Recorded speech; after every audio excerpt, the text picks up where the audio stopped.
ಇಂದಿನಿಂದ ಬೆಂಗಳೂರಿನಲ್ಲಿ ಜಾತಿ ಗಣತಿ ಸಮೀಕ್ಷೆಯ ಮೊದಲನೇ ದಿನನೇ ಸಿಬ್ಬಂದಿಗಳು ಪರದಾಡುವಂತಹ ಪರಿಸ್ಥಿತಿ ಉಂಟಾಗಿದೆ ಅಂತಲೇ ಹೇಳ್ಬೋದು. ಈಗಾಗಲೇ ಕರ್ನಾಟಕ ಟಿವಿ ಕೂಡ ಗ್ರೌಂಡ್ ರಿಪೋರ್ಟ್ ಅನ್ನು ಮಾಡಿರುವಂಥದ್ದು. ಅಂದರೆ ಬೆಂಗಳೂರಿನಲ್ಲಿ ಯಾವ ರೀತಿಯಾಗಿ ಸಿಬ್ಬಂದಿಗಳು ಜಾತಿ ಗಣತಿ ಸಮೀಕ್ಷೆಯನ್ನು ಮಾಡುವಂಥ ಸಂದರ್ಭದಲ್ಲಿ ಸಮಸ್ಯೆಗಳನ್ನು ಎದುರಿಸಿದ್ರು, ಏನೆಲ್ಲ ಸರ್ಕಾರ ಎಡವಟ್ಟುಗಳನ್ನು ಮಾಡಿದೆ ಅನ್ನುವಂಥದ್ದನ್ನು ಸ್ವತಃ ಕರ್ನಾಟಕ ಟಿವಿಯ ಗ್ರೌಂಡ್ ರಿಪೋರ್ಟಲ್ಲಿ ಸಿಬ್ಬಂದಿಗಳು ತಮ್ಮ ಸಮಸ್ಯೆಗಳನ್ನು ಹೇಳ್ಕೊಂಡಿರುವಂಥದ್ದು. ಬಹಳ ಮುಖ್ಯವಾಗಿ ಬೆಂಗಳೂರಿನಲ್ಲಿ 1.5 ಕೋಟಿ ಜನಸಂಖ್ಯೆಯನ್ನು ಇನ್ನು 3 ದಿನದಲ್ಲಿ ಸಮೀಕ್ಷೆ ಮಾಡಲಿಕ್ಕೆ ಸಾಧ್ಯನಾ ಅನ್ನುವಂತಹ ಪ್ರಶ್ನೆ ಇನ್ನೊಂದು ಕಡೆ. ಆದರೆ ಸಿಬ್ಬಂದಿಗಳಿಗೆ 2 ದಿನಗಳ ಹಿಂದೆಯಷ್ಟೇ ತರಬೇತಿಗಳನ್ನು ಕೊಟ್ಟಿದ್ರು.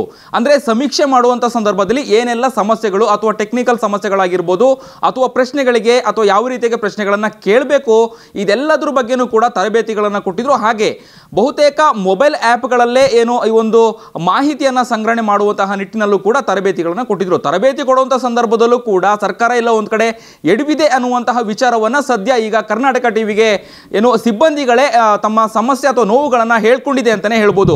ಇನ್ನೊಂದು ಕಡೆ ಇವತ್ತು ಬೆಂಗಳೂರಿನಲ್ಲಿ ಜಾತಿ ಗಣತಿ ಸಮೀಕ್ಷೆಗೆ ವಿಶೇಷ ಚೇತನ ಸಿಬ್ಬಂದಿಗಳನ್ನು ನಿಯೋಜನೆ ಮಾಡಿದ್ದು ಮತ್ತೊಂದು ಆಕ್ರೋಶಕ್ಕೆ ಕಾರಣ ಆಗಿದೆ ಅಂತಲೇ ಹೇಳ್ಬೋದು.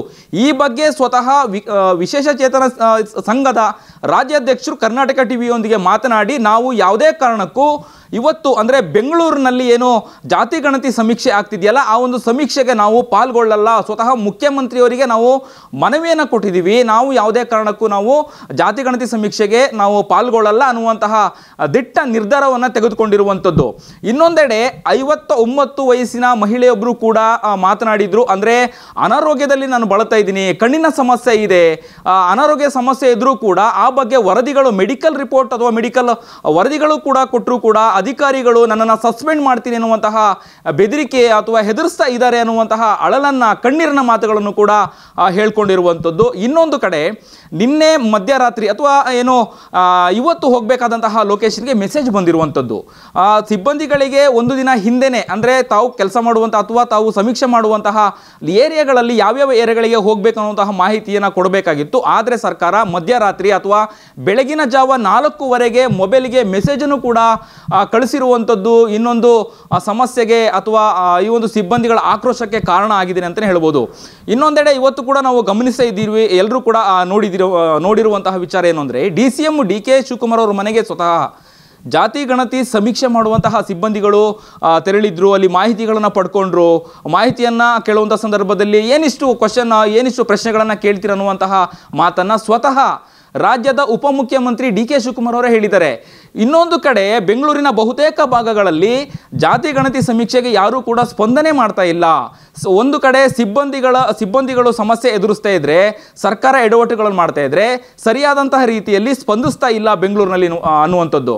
ಆನಂತರದಲ್ಲಿ ಬೆಂಗಳೂರಿನಲ್ಲಿ ಬಹುತೇಕ ಬೆಳಗಿನ ಜಾವ ಅಥವಾ ಒಂದು 9 ಗಂಟೆ 10 ಗಂಟೆ ನಂತರದಲ್ಲಿ ಎಲ್ಲರೂ ಕೂಡ ತಮ್ಮ ಕೆಲಸಕ್ಕೆ ತೆರಳುವಂಥ ಸಂದರ್ಭದಲ್ಲಿ ಮನೆಯಲ್ಲಿ ಯಾರೂ ಇರಲ್ಲ, ಬೀಗ ಹಾಕಿರ್ತಾರೆ. ಹಾಗಿದ್ರೆ ಬೆಂಗಳೂರಿನಲ್ಲಿ ಜಾತಿ ಗಣತಿ ಸಮೀಕ್ಷೆನ ಸಿಬ್ಬಂದಿಗಳು ಹೇಗೆ ಮಾಡ್ತಾರೆ? ಯಾವ ಸಮಯಕ್ಕೆ ಹೋಗಬೇಕು, ಯಾವ ಸಮಯಕ್ಕೆ ಹೋದರೆ ಸಿಗ್ತಾರೆ? ಈ ಒಂದು ಮಾಹಿತಿ, ಈ ಒಂದು ತರಬೇತಿಯಲ್ಲೂ ಕೂಡ ಸರ್ಕಾರ ಕೊಡದೇ ಇರುವಂಥದ್ದು ಇನ್ನೊಂದು ಮೈನಸ್ ವಿಚಾರ ಅಂತಲೇ ಹೇಳ್ಬೋದು. ಅಥವಾ ಸಮೀಕ್ಷೆಯಲ್ಲಿ ಮಾಹಿತಿಯನ್ನು ಹೇಗೆ ಪಡ್ಕೊಳ್ತಾರೆ ಅನ್ನುವಂತಹ ಮುಂದಿನ ಒಂದು ಪ್ರಶ್ನೆ ಅಂತಲೇ ಹೇಳ್ಬೋದು. ಒಟ್ಟಾರೆಯಾಗಿ ಇವತ್ತು ಬೆಂಗಳೂರಿನಲ್ಲಿ ಜಾತಿ ಗಣತಿ ಸಮೀಕ್ಷೆಯನ್ನು ಮಾಡುವಂತಹ ಸಂದರ್ಭದಲ್ಲಿ ಅಧಿಕಾರಿಗಳು 108 ಸಮಸ್ಯೆಗಳನ್ನು ಅನುಭವಿಸ್ತಾ ಇರುವಂಥದ್ದು, ಎಡವಟ್ಟುಗಳನ್ನು ಸರ್ಕಾರ ಮಾಡ್ತಾ ಇರುವಂಥದ್ದು. ಇದರಿಂದಾಗಿ ಸರ್ಕಾರ ಮಾಡಿದಂತಹ ಎಡವಟ್ಟಿಗೆ ಸಿಬ್ಬಂದಿಗಳು ನೋವನ್ನು ಅನುಭವಿಸುವಂತಹ ಸಮಸ್ಯೆ ಎದುರಾಗಿರುವಂಥದ್ದು. ಪಕ್ಕದಲ್ಲಿರುವಂತಹ BBMP ತಮ್ಮ ಕಚೇರಿಯ ಮುಂದೆ ಬಂದು ಕಚೇರಿಯ ಒಂದು BBMP ಕಚೇರಿ ಅಧಿಕಾರಿಗಳಿಗೆ ಮನವಿಯನ್ನು ಕೂಡ ಕೊಟ್ಟಿರುವಂಥದ್ದು. ಅಂದರೆ ಅನಾರೋಗ್ಯದಿಂದ ಬಳಲ್ತಾ ಇರುವಂತಹವರಿಗೂ ಕೂಡ ಇವತ್ತು ಸಮೀಕ್ಷೆಗೆ ಹೋಗಬೇಕು, ಸಮೀಕ್ಷೆಯನ್ನು ನೀವು ಮಾಡಬೇಕು, ಟಾರ್ಗೆಟ್ ರೀಚ್ ಮಾಡಬೇಕು ಅನ್ನುವಂತಹ ಒತ್ತಡವನ್ನು ಹೇರ್ತಿರುವಂಥದ್ದು. ಸೆಪ್ಟೆಂಬರ್ 22ರಿಂದ ಅಕ್ಟೋಬರ್ 7ರವರೆಗೆ ಗಡುವನ್ನು ನೀಡಿದಂತಹ ಮುಖ್ಯಮಂತ್ರಿ ಸಿದ್ದರಾಮಯ್ಯ ಅವರು ಸಿಬ್ಬಂದಿಗಳಿಗೆ ಎಲ್ಲೋ ಒಂದು ಕಡೆ ಟಾರ್ಗೆಟ್ ಕೊಡುವಂಥ ನಿಟ್ಟಿನಲ್ಲಿ ಒತ್ತಡ ಹೇರ್ತಾ ಇದ್ದಾರಾ ಅನ್ನುವಂತಹ ಪ್ರಶ್ನೆ ಇದರಲ್ಲಿ ಬಹಳ ಮುಖ್ಯವಾಗಿ ಕಾಡ್ತಾ ಇರುವಂಥದ್ದು. ಅಂದರೆ ಸಿಬ್ಬಂದಿಗಳು ಈ ಒಂದು ಟಾಸ್ಕನ್ನು 1.5 ಕೋಟಿ ಜನಸಂಖ್ಯೆ ಇರುವಂತಹ ಬೆಂಗಳೂರಿನಲ್ಲಿರುವಂತಹ ಒಂದು ಜನಸಂಖ್ಯೆ ಒಂದು ಸಮೀಕ್ಷೆಯನ್ನು ಮಾಡ್ತಾರಾ ಅಥವಾ ಈ ಒಂದು ಸಮೀಕ್ಷೆಯನ್ನು ಮಾಡಿಸಲೇಬೇಕು ಅನ್ನುವಂತಹ ಹರಾತುರಿಯಲ್ಲಿ ಈಗ ಸರ್ಕಾರ ಎಡುತ್ತಾ ಇದೆಯಾ ಅಥವಾ ಸಿಬ್ಬಂದಿಗಳೇ ಈ ರೀತಿಯಾದಂತಹ ಒಂದು ಟಾರ್ಗೆಟ್ ಅನ್ನು ಕೊಟ್ಟು ಒತ್ತಡ ಹಾಕ್ತಾ ಇದೆಯಾ ಅನ್ನುವಂಥದ್ದನ್ನು ಕೂಡ ನಾವು ಬಹಳ ಮುಖ್ಯವಾಗಿ ಚರ್ಚೆ ಮಾಡಬೇಕಾಗಿರುವಂಥ ವಿಚಾರ. ಮೊದಲನೇ ದಿನ ಬೆಂಗಳೂರಿನಲ್ಲಿ ಸಮೀಕ್ಷೆ ಮಾಡುವಂತಹ ಮೊದಲನೇ ದಿನನೇ ಫೇಲ್ಯೂರ್ ಆಗಿದೆ ಅಂತಲೇ ಹೇಳ್ಬೋದು. ಸರ್ಕಾರ ಎಡವಿರುವಂಥದ್ದು, ಸಿಬ್ಬಂದಿಗಳಿಗೆ ಸರಿಯಾಗಿ ಮಾಹಿತಿಗಳನ್ನು ಕೊಡದೆ ಮಾಹಿತಿ ಕೊರತೆಯಾಗಿರುವಂಥದ್ದು, ಸರಿಯಾದ ರೀತಿಯಲ್ಲಿ ತರಬೇತಿಗಳನ್ನು ಕೊಡದೇ ಇರುವಂಥದ್ದು, ಇನ್ನೊಂದು ಕಡೆ ಅನಾರೋಗ್ಯದಲ್ಲಿ ಬಳಲ್ತಿರುವಂತಹ ಸಿಬ್ಬಂದಿಗಳನ್ನು ನಿಯೋಜನೆ ಮಾಡಿರುವಂಥದ್ದು. ಬಹಳ ಮುಖ್ಯವಾಗಿ ಸಮೀಕ್ಷೆ, ಜಾತಿಗಣತಿ ಸಮೀಕ್ಷೆ ಅಥವಾ ಇನ್ಯಾವುದೋ ಸಮೀಕ್ಷೆ ಅಂತ ಹೇಳಿದ ಕೂಡಲೇ ಸರ್ಕಾರ ಮೊದಲನೇ ಹೆಜ್ಜೆ ಅಂದರೆ ಮೊದಲನೇ ಒಂದು ಆಯ್ಕೆ ಏನು ಅಂತ ಹೇಳಿದರೆ ಶಿಕ್ಷಕರ ಆಯ್ಕೆ.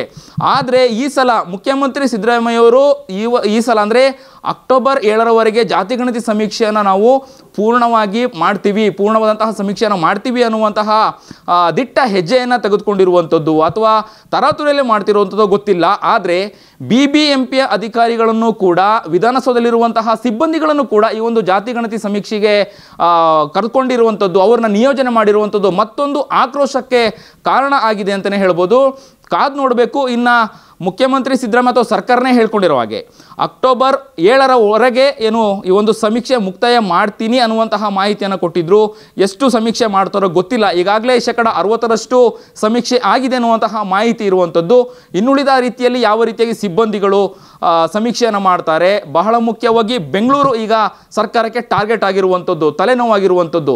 ಈ ನಿಟ್ಟಿನಲ್ಲಿ ಈಗ ಸಿಬ್ಬಂದಿಗಳು ಮೊದಲನೇ ದಿನನೇ ಪರದಾಡ್ತಾ ಇರುವಂಥದ್ದು. ನಾಳೆ ಯಾವ ರೀತಿಯಾಗಿ ಸಿಬ್ಬಂದಿಗಳು ತಮ್ಮ ಸಮೀಕ್ಷೆಯಲ್ಲಿ ಪಾಲ್ಗೊಳ್ತಾರೆ ಅಥವಾ ಅಧಿಕಾರಿಗಳು ಇನ್ಯಾವ ರೀತಿ ಅವರಿಗೆ ಸೂಚನೆಯನ್ನು ಕೊಡ್ತಾರೆ ಅನ್ನೋಂಥದ್ದನ್ನು ಸದ್ಯ ಕಾದು ನೋಡಬೇಕಾಗಿರುವಂಥದ್ದು. ಒಟ್ಟಾರೆಯಾಗಿ ಇವತ್ತು ಬೆಂಗಳೂರಿನಲ್ಲಿ ಸಮೀಕ್ಷೆ, ಜಾತಿಗಣತಿ ಸಮೀಕ್ಷೆಯನ್ನು ಮಾಡಬೇಕಾದಂತಹ ಸಿಬ್ಬಂದಿಗಳಿಗೆ ತಾವು ಮನೆ ಅಥವಾ ತಮ್ಮ ಒಂದು ಮನೆ ಅಕ್ಕಪಕ್ಕದಲ್ಲಿರುವಂಥ ಒಂದು 10 ಅಥವಾ 12 ಆಯ್ಕೆಗಳನ್ನು ಕೊಟ್ಟಿರ್ತಾರೆ ಲೊಕೇಶನ್ಗೆ ತರಬೇತಿಯಲ್ಲಿ. ಆದರೆ ತಮ್ಮ ಮನೆಯಿಂದ 3 ಗಂಟೆ ಅಥವಾ 2 ಗಂಟೆಯ ಜರ್ನಿಯನ್ನು ಮಾಡಿಕೊಂಡು ಇನ್ನೊಂದು ಲೊಕೇಶನ್ಗೆ ಹೋಗಬೇಕಾದಂತಹ ಪರಿಸ್ಥಿತಿ ಉಂಟಾದ್ರಿಂದಾಗಿ ಇವತ್ತು ಕೆಲವೊಂದು ಸಿಬ್ಬಂದಿಗಳು ಸಮೀಕ್ಷೆಯಲ್ಲಿ ಭಾಗವಹಿಸಲೇ ಇಲ್ಲ ಅನ್ನುವಂಥದ್ದು ಇವತ್ತು ಕಂಡು ಬಂದಿದೆ ಅಂತಲೇ ಹೇಳಬೇಕು. ಕಾದು ನೋಡಬೇಕು.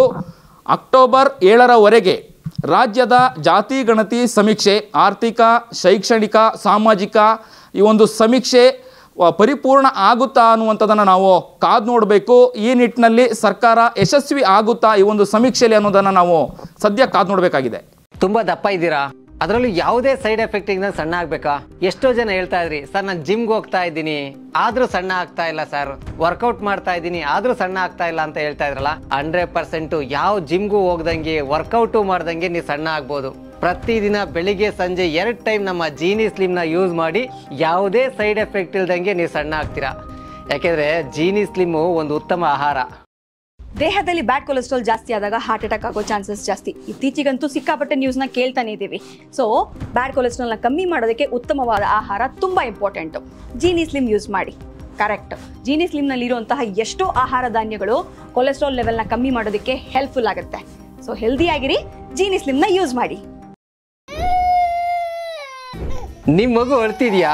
ಹಾಗಾದ್ರೆ ನಿಮ್ಮ ಮಗುವಿಗೆ ಜೀನಿ ಸರಿ ಇಟ್ಕೊಡಿ.